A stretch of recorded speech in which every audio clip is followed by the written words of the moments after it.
Corona vaccine ਨੂੰ ਲੈ ਕੇ ਲਗਾਤਾਰ ਜੇ ਕਹੀਏ ਕਿ ਅਪਡੇਟ ਸਾਹਮਣੇ ਆ ਰਹੇ ਨੇ ਬਕਾਇਦਾ ਡੇਟਾ ਨਿਸ਼ਚਿਤ ਕਰਤੀਆਂ ਨੇਗੀਆਂ ਕਿ ਕਿਸ ਦਿਨ ਤਰੀਕਾਂ ਦੇ ਵਿੱਚ ਹੈ ਜਿਹੜਾ ਇੱਕ ਤਰ੍ਹਾਂ ਦਾ ਟ੍ਰਾਇਲ ਡਰਾਈ ਟ੍ਰਾਇਲ ਹੈ ਜਿਹੜਾ ਉਹ ਸ਼ੁਰੂ ਹੋ ਜਾਣਾ ਹੈ ਤੇ ਉਸ ਚੀਜ਼ਾਂ ਨੂੰ ਲੈ ਕੇ तमाम ਸਵਾਲ ਵੀ ਨੇ ਜਿਹੜੇ ਲੋਕਾਂ ਦੇ ਮਨ ਦੇ ਵਿੱਚ ਆ ਰਹੇ ਨੇ।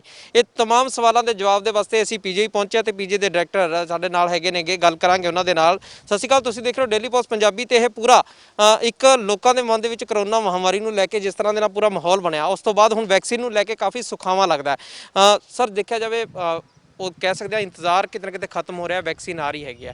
ਪਹਿਲਾਂ ਤਾਂ ਜਿਹੜੀ ਵੈਕਸੀਨ ਆ ਰਹੀ ਹੈਗੀ ਲੋਕਾਂ ਨੂੰ ਕਿਸ ਤਰ੍ਹਾਂ ਦੇ ਨਾਲ ਉਹਨੂੰ ਦੇਖਣਾ ਚਾਹੀਦਾ, ਕਿਉਂਕਿ ਅਸੀਂ ਦੇਖਿਆ ਕਿ ਕਈ ਵਾਰ ਜਾਣਕਾਰੀਆਂ ਨਿਕਲ ਕੇ ਜਦੋਂ ਸਾਹਮਣੇ ਆਉਂਦੀਆਂ ਨੇ ਉਹਨਾਂ ਦੇ ਇੰਪੈਕਟ ਨੇ ਜਿਹੜੇ ਉਲਟ ਚਲੇ ਜਾਂਦੇ ਨੇਗੇ। ਤਾਂ ਪਹਿਲਾਂ ਵੈਕਸੀਨ ਨੂੰ ਲੈ ਕੇ ਕਿਸ ਤਰ੍ਹਾਂ ਦੀ ਸੋਚ ਆਪਦੇ ਮਨ ਦੇ ਵਿੱਚ ਰੱਖਣੀ ਚਾਹੀਦੀ ਹੈ? जो वैक्सीन है वो जैसे इंडिया में जो वैक्सीन है जैसे कि कोविशील्ड है या कोवैक्सीन है वो इंडिया में उसके ट्रायल हो चुके हैं और सेफ्टी काफ़ी अच्छी देखी गई है, उसमें कोई मेजर साइड इफ़ेक्ट नहीं मिला है। तो किसी को शक नहीं होना चाहिए कि इससे कोई नुकसान होगा, क्योंकि इसमें जो ट्रायल भी हुआ है उसमें भी कोई मेजर साइड इफ़ेक्ट नहीं मिला है। तो हमें तो पूरा आई थिंक पूरा विश्वास होना चाहिए, इससे कोई दिक्कत नहीं आएगी। और शीघ्र ही अभी दिसंबर ख़त्म होने वाला है, जनवरी में इसका जो ट्रायल तो हमारा ख़त्म हो चुका है, जैसे पीजीआई में भी ट्रायल का हिस्सा था कोविशील्ड के, और ये जल्दी ही ये वैक्सीन जैसे कोविशील्ड है हम लोगों ने ट्रायल कोविशील्ड का किया तो ये रोल आउट यहाँ पे हो जाएगी। ਸਰ ਇਸ ਦੀ ਡੋਜ਼ ਕਿਸ ਤਰ੍ਹਾਂ ਦੀ ਰਹਿਣ ਵਾਲੀ ਹੈ? ਵੀ ਇੱਕੋ ਹੀ ਇੰਜੈਕਸ਼ਨ ਲੱਗੇਗਾ ਜਾਂ ਦੋ ਲੱਗਣਗੇ? ਕਿਉਂਕਿ ਸਟਾਰਟਿੰਗ ਦੇ ਵਿੱਚ ਇਹ ਆਇਆ ਸੀਗਾ ਕਿ ਇਹ ਸਟੈਪ ਬਾय ਸਟੈਪ ਚੱਲੇਗਾ। नहीं ऐसे नहीं है, ये तो जो इंजेक्शन है वो तो दो ही लगेंगे।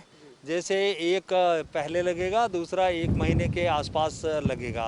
और क्योंकि दूसरा ये भी है कि जो हमारे प्रेफरेंस है हमारी हेल्थ केयर वर्कर को पहले जो हॉस्पिटल में काम करते हैं या जो फ्रंट लाइन वर्कर है तो उनको पहले हम लोग इंजेक्शन लगाएंगे। और ये गवर्नमेंट ऑफ इंडिया ने भी यही कहा है कि हम लोग जो हेल्थ केयर वर्कर को है उनको प्रेफरेंस दें। उसके बाद में जो जिनको कोमॉर्बिडिटीज़ है, जिनको कोई हार्ट की डिजीज़ है, रेस्पिरेटरी डिजीज़ है, किडनी की है, तो उनको भी हम लोग प्रेफरेंस देंगे। ਸਰ ਇੱਕ ਜਿਵੇਂ ਇਹ ਕਹੀਏ ਕਿ ਹੁਣ ਖਬਰਾਂ ਵਿਦੇਸ਼ਾਂ ਤੋਂ ਇਹ ਆ ਰਹੀਆਂ ਸੀ, ਜਿਵੇਂ ਯੂਕੇ ਦੀ ਫਲਾਈਟਸ ਬੰਦ ਹੋਈਆਂ, ਉਹਨਾਂ ਨੂੰ ਲੈ ਕੇ ਖਾਸ ਨਜ਼ਰ ਰੱਖੀ ਜਾ ਰਹੀ ਹੈ। ਕੋਈ ਵੇਰੀਐਂਟ ਤੇ ਵੀ ਫਰਕ ਪਿਆ ਹੈਗਾ ਕਰੋਨਾ ਦੇ ਤੇ ਕਿ ਆਖਰਕਾਰ ਖਤਰਨਾਕ ਹੋਇਆ ਹੈ ਜਾਂ ਜੇ ਕਹੀਏ ਕਿ ਫੈਲ ਵੱਧ ਰਿਹਾ ਬਟ ਉਹਨਾਂ खतरनाक नहीं है? हाँ, ये बिल्कुल सही कहा आपने। जो ये कोविड-19 जो वायरस है इसमें काफ़ी सारे इसके जो वेरिएंट है, एक वेरिएंट तो जैसे यूके में पाया गया और गवर्नमेंट ऑफ इंडिया ने हमें भी हमारी इंस्टीट्यूशन को भी डायरेक्ट किया है कि हमें सितंबर से लेके दिसंबर तक के जो सैंपल हैं 20-20 सैंपल, जैसे 4 महीने के 80 सैंपल हमें NIV national institute of virology भेजने हैं। वहाँ पे उसकी जांच की जो पॉजिटिव सैंपल है उसमें देखा जाएगा कि वो वेरिएंट तो नहीं है। और दूसरा साथ साथ में ये भी हो रहा है कि ये जो वायरस है ये इतना ख़तरनाक शायद नहीं है, पर इसका ये देखा गया कि ट्रांसमिशन या स्प्रेड है वो थोड़ा फास्टर है, तो कोई डरने वाली बात नहीं है। और साथ साथ में हम लोग यहाँ पे भी इसको टेस्ट करेंगे बाद में। और जो वहाँ से यात्री आ रहे हैं या जो पैसेंजर यूके से आ रहे हैं तो उनका भी हम टेस्टिंग हम लोगों ने किया, अभी शुरुआत की है कुछ दिन पहले। तो जैसे 15 के करीब या उससे ज़्यादा जो मरीज़ वहाँ से आए हैं तो उसमें किसी में वायरस अभी तक पॉजिटिव नहीं आया है। ਸਰ ਇਸ ਜਿਵੇਂ ਪੂਰਾ ਇੱਕ ਮਾਹੌਲ ਚੱਲਿਆ, ਜੇ ਕਹੀਏ ਸਾਲ 2020 ਸੀਗਾ ਜਿਹੜਾ ਉਹਦੇ ਵਿੱਚ ਸਭ ਤੋਂ ਜ਼ਿਆਦਾ ਜੇ ਵੱਡੀ ਬਿਮਾਰੀ ਦੇ ਤੌਰ ਤੇ ਕਰੋਨਾ ਨੂੰ ਦੇਖਿਆ ਗਿਆ, ਤਾਂ ਜਿਹੜੀ ਗੱਲ ਕੀਤੀ ਜਾਵੇ ਇੰਜੈਕਸ਼ਨ ਦੀ ਜਾਂ ਵਾਇਰਸ ਦੀ ਗੱਲ ਕੀਤੀ ਜਾਵੇ, ਤੁਹਾਡਾ ਐਕਸਪੀਰੀਅੰਸ ਕਿਸ ਤਰ੍ਹਾਂ ਦਾ ਰਿਹਾ ਹੈਗਾ ਕਿ ਲੋਕਾਂ ਨੂੰ ਅੱਗੇ ਵਾਸਤੇ ਜੇ ਕੋਈ ਬਿਮਾਰੀ ਆਂਦੀ ਵੀ ਹੈਗੀ ਤਾਂ ਉਹਨਾਂ ਦੇ ਕਿਸ ਤਰ੍ਹਾਂ ਦੀ ਤਿਆਰੀ ਦੇ ਵਿੱਚ ਰਹਿਣਾ ਚਾਹੀਦਾ ਹੈ? ਕਿ ਜਿਵੇਂ ਹੁਣ ਮਾਸਕ ਲਾਉਣਾ ਹੋ ਗਿਆ, ਦੂਰ ਖੜੇ होना हो गया, ये ज़रूरी हो थोड़ा जिहा ध्यान दे विच खुद रखना होगा? नहीं, देखिए ये तो 2020 में ही नहीं, ये तो 100 साल के बाद में, जैसे कि 1819 तब 100 साल पहले 102 साल पहले जो स्पेनिश फ्लू आया था उसके बाद में ये शायद एक बहुत बड़ी महामारी है जो कंट्री में आई है। और उसमें तब तो ये मास्क और इतनी सुविधाएं, मतलब कपड़े के मास्क बनाते थे, तो अभी तो सारी फैसिलिटीज़ अवेलेबल है। हमें डेफिनेटली एक प्रोटोकॉल को फॉलो करना चाहिए चाहे कोविड-19 वायरस हो या इसका कोई वेरिएंट हो, उसके लिए हमें कोविड प्रोटोकॉल को फॉलो करना, हमें मास्क लगाना है, हैंड वॉश करना है और सोशल डिस्टेंसिंग रखनी है। यही हमारी प्रिवेंटिव मेजर्स है। ਸਰ ਜਿਵੇਂ ਵੇਰੀਐਂਟ ਦੀ ਆਪਾਂ ਗੱਲ ਕਰੀ ਸੀ, ਜੇਕਰ ਉਸ ਵੇਰੀਐਂਟ ਦਾ ਕੋਈ ਉਰੇ ਲੱਗਦਾ ਵੀ ਹੈ ਕਿ ਹੋ ਸਕਦਾ ਕਿਤੇ ਆ ਜੇ, ਕਿਉਂਕਿ ਜਿਵੇਂ ਕਰੋਨਾ ਵੀ ਆਈ ਗਿਆ ਸੀਗਾ, ਤਾਂ ਉਹਦੇ ਉੱਤੇ ਜਿਹੜੀ ਇਹ ਮੈਡੀਸਨ ਆਈ ਹੈਗੀ, ਜਿਹੜੀ ਵੈਕਸੀਨ ਆਈਆਂ ਨੇਗੀਆਂ, ਇਹ ਇਫੈਕਟਿਵ ਹੋਣਗੀਆਂ ਫਿਰ? डेफिनेटली, क्योंकि ये तो कोविड-19 के अगेंस्ट वैक्सीन बनाई है और जो वेरिएंट है या जो म्यूटेशन हुई है वायरस में वो इसी कोविड-19 में हुई है, तो डेफिनेटली ये ऑलमोस्ट श्योर है कि ये इफ़ेक्टिव रहेगी, उसमें कोई डरने वाली बात नहीं है। ਸਰ ਜੇ ਪੀਜੀਆਈ ਨੂੰ ਲੈ ਕੇ ਗੱਲ ਕੀਤੀ ਜਾਵੇ, ਕਿਉਂਕਿ ਹੌਲੀ ਹੌਲੀ ਓਪੀਡੀ ਜਿਹੜੀ ਹੈ ਖੋਲ੍ਹਣੀ ਸ਼ੁਰੂ ਕਰੀ ਸੀਗੀ ਕਿ ਆਨਲਾਈਨ ਸਿਸਟਮ ਦੇ ਜ਼ਰੀਏ, ਤਾਂ ਕਹਿ ਸਕਦੇ ਹਾਂ ਕਿਉਂਕਿ ਹੁਣ ਜਿਵੇਂ ਪੇਸ਼ੈਂਟਸ ਦਾ ਵੀ ਥੋੜਾ ਨੰਬਰ ਘਟਿਆ, ਖਤਰਾ ਥੋੜਾ ਜਿਹਾ ਲੱਗਦਾ ਗਾ ਘਟਿਆ ਹੈਗਾ, ਤਾਂ ਹੋ ਸਕਦਾ ਕਿ ਜਲਦ ਜਿਹੜੀ ਓਪੀਡੀ ਆ ਪਹਿਲਾਂ ਵਾਂਗੂ ਚੱਲ ਸਕੇ, ਕੋਈ ਲੋਕ ਉਮੀਦ ਕਰ ਸਕਦੇ ਨੇ। हाँ, ये आपने बात सही कही। जैसे कि हम लोग पहले 9 से 10 हज़ार मरीज़ पीजीआई में देखते थे और अभी हम लोग 3,000 को कंसल्टेशन देते हैं। तो हम लोगों ने नवंबर में फिजिकली पेशेंट को देखना शुरू किया और टेली कंसल्टेशन और टेली मेडिसिन तो हमने जारी रखी।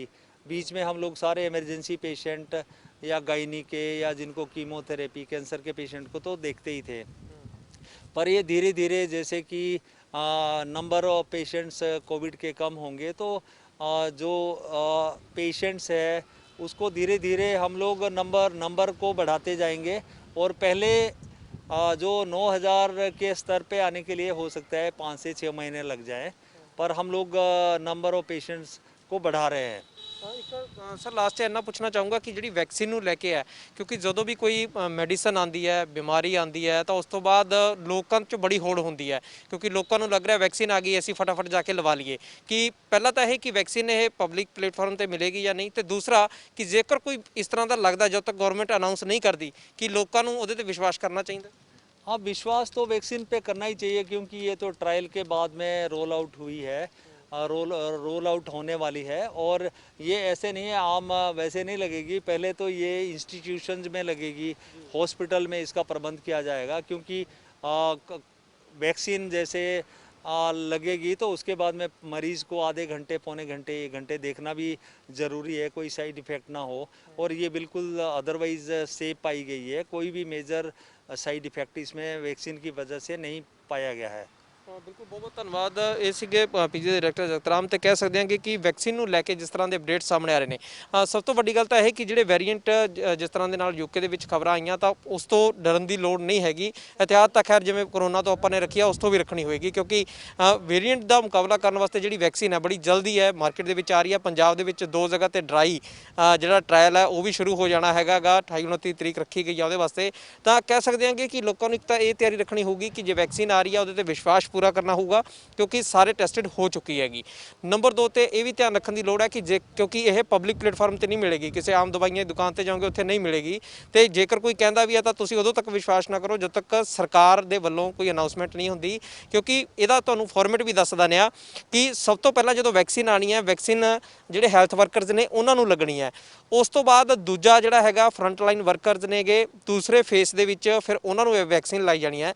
ਤੀਸਰਾ ਫੇਸ ਜਿਹੜਾ ਇਹਦਾ ਰਹਿਣ ਵਾਲਾ ਹੈਗਾ, ਜਿਹੜੀ ਗਵਰਨਮੈਂਟ ਆਫ ਇੰਡੀਆ ਦੇ ਵੱਲੋਂ ਜਾਣਕਾਰੀ ਮਿਲੀ ਹੈ, ਅਫਸਰਾਂ ਤੋਂ ਜਾਣਕਾਰੀ ਮਿਲੀ ਹੈ, ਉਹਦੇ ਮੁਤਾਬਕ ਤੁਹਾਨੂੰ ਦੱਸ ਰਹੇ ਹਾਂ। ਤੀਸਰਾ ਫੇਸ ਜਿਹੜਾ ਰਹੇਗਾ ਉਹ ਇਹ ਹੈ ਕਿ 50 ਸਾਲ ਤੋਂ ਉੱਪਰ ਵਾਲੇ ਲੋਕ ਨੇ ਜਿਹੜੇ, ਉਹਨਾਂ ਨੂੰ ਇਹ ਵੈਕਸੀਨ ਲਾਈ ਜਾਣੀ ਹੈ।